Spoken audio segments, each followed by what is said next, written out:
Assalamualaikum warahmatullahi wabarakatuh. Perkenalkan, nama saya Alfiana Khairunisa dari Institut Teknologi dan Bisnis Tuban dari Prodi Sistem Informasi dengan NIM 250201034. Hari ini saya akan membuat video tentang rangkuman materi dari SIM, yaitu Sistem Informasi Manajemen.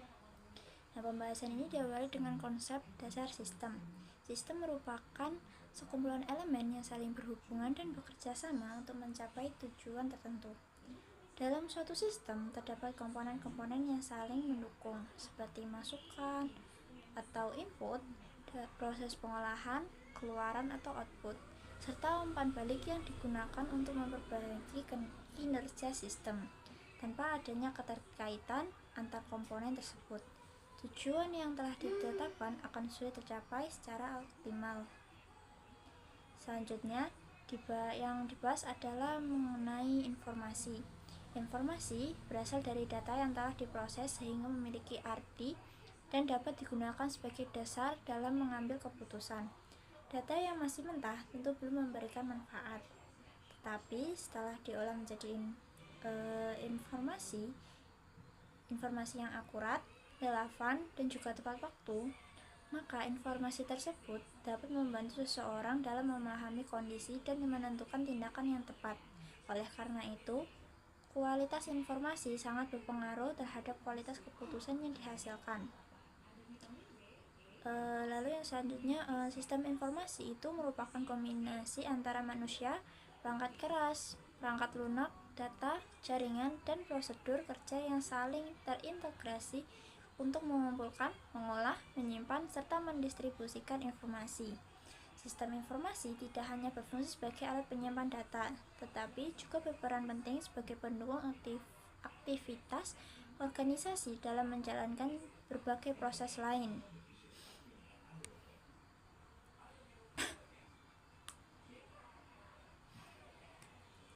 Dalam sistem informasi manajemen ini, ada beberapa komponen utama yang harus bekerja secara terpadu. Komponen tersebut meliputi perangkat keras atau hardware, perangkat lunak atau software, manusia sebagai brainware, data sebagai bahan utama yang akan diolah sebagai informasi, serta prosedur yang akan mengatur jalannya sebuah sistem itu.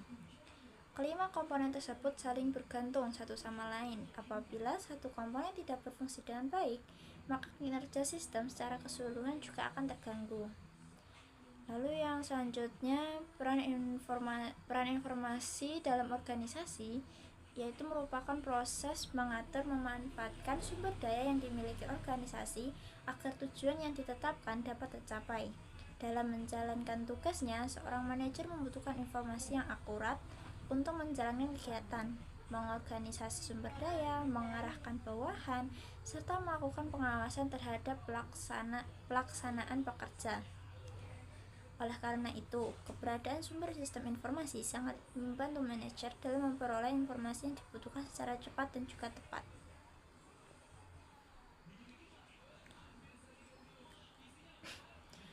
Materi ini juga menjelaskan bahwa setiap tingkatan manajemen memiliki kebutuhan informasi yang berbeda.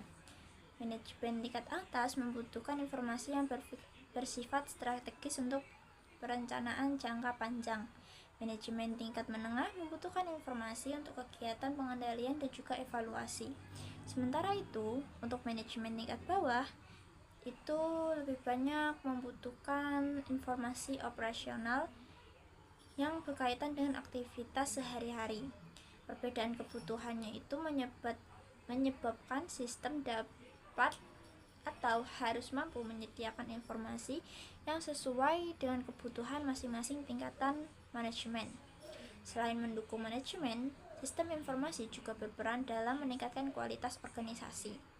Kualitas merupakan suatu produk atau layanan dalam mempengaruhi kebutuhan dan harapan pelanggan. Untuk mencapai kualitas yang baik, organisasi itu harus melakukan perbaikan secara terus-menerus. Sistem informasi ini juga dapat membantu menyediakan data dan informasi yang dibutuhkan untuk mengevaluasi kinerja, mengidentifikasi masalah, serta mencari solusi yang tepat. Dengan demikian, organisasi dapat meningkatkan kepuasan pelanggan sekaligus memperkuat daya saingnya. Perkembangan teknologi informasi juga mendorong munculnya konsep e-business atau e-commerce. Melalui internet, organisasi dapat menjalankan berbagai aktivitas secara elektronik, mulai dari pemasaran, transaksi, penjualan, pelayanan pelanggan, hingga kerjasama dengan mitra bisnis lainnya. Pemanfaatan teknologi ini memungkinkan organisasi menjangkau pasar yang lebih luas serta memberikan pelayanan yang lebih cepat kepada pelanggan. Lalu yang selanjutnya, proses pemanfaatan teknologi komputer untuk mengolah data dan informasi.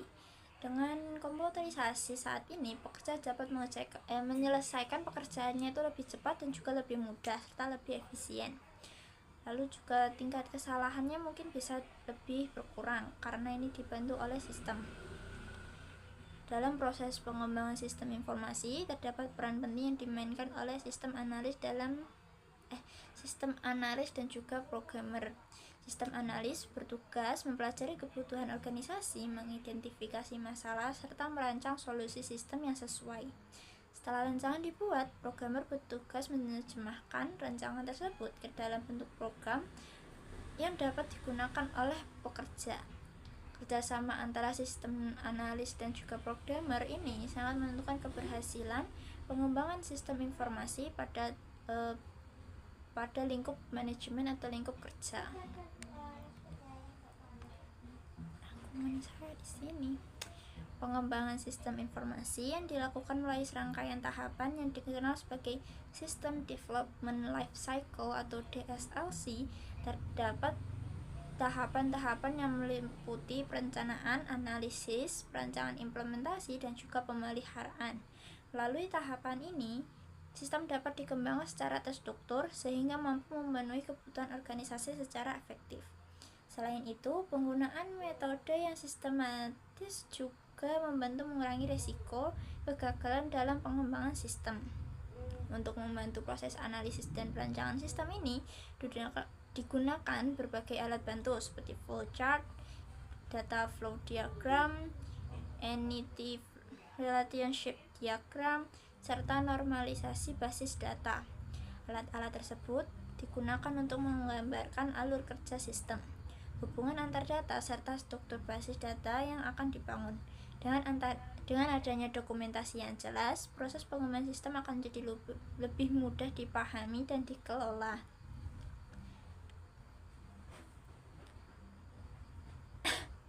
Aspek keamanan juga menjadi satu hal yang penting dalam materi ini. Informasi yang dimiliki oleh organisasi tertentu harus memiliki keamanan yang sudah jelas mekanisme yang dapat melindungi data-data dari organisasi tersebut tanpa takut akan dihack atau datanya hilang karena lupa menyimpan atau juga dari virus. Nah, pada akhir ini sistem informasi digunakan tidak hanya dalam organisasi PT perusahaan yang besar, namun juga bisa digunakan sebagai media pemasaran, media membantu analisis pasar dan juga pelanggannya nanti. Dalam bidang keuangan, sistem informasi digunakan untuk mengelola transaksi dan menyusun laporan keuangan. Pada sumber daya manusia, sistem informasi membantu pengelolaan dan juga menyimpan data-data dari pegawai, rekrutmen, serta penilaian pekerja. Selain itu, sistem informasi juga digunakan dalam bidang produksi, persediaan, manufaktur, dan juga lain-lainnya. Jadi intinya sistem informasi manajemen itu tuh suatu elemen yang paling penting dalam organisasi modern ini. Melalui manusia, teknologi, dan data serta prosedur kerja, nanti sistem ini akan menghasilkan informasi yang berkualitas yang akan meningkatkan efisiensi dan efektivitas kerja, tapi tetap juga membantu organisasi menghadapi tantangan yang ada. Wassalamualaikum warahmatullahi wabarakatuh.